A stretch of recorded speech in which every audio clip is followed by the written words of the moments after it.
మేలు చేయడానికి ఈ భూమి మీదకి వచ్చాడు ఆయన. ఆ సిలువలో, కలవరి సిలువలో ఆయన రక్తమంతటిని కారుస్తూ ఉన్నాడు.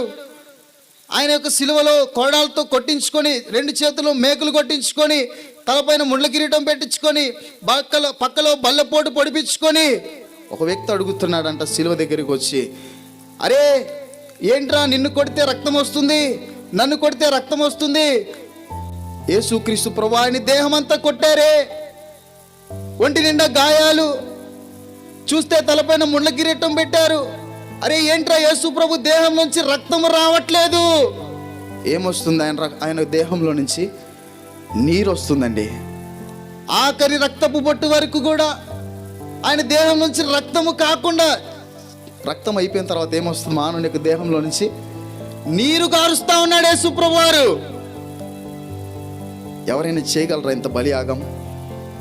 నా ప్రియమైన వారలారా, రక్తం అంతా కార్చి ఆఖరి రక్తపు బొట్టు వరకు కూడా ఆయన రక్తం అంతటిని కాచి చివరిగా నీరు కారుస్తా ఉన్నాడు నీ కోసం. దేనికి? నీకు మేలు చేయడానికి. నీకేం చేయడానికి? మేలు చేయడానికి. అమ్మా, మేలు చేసే దేవుడు ఆయన.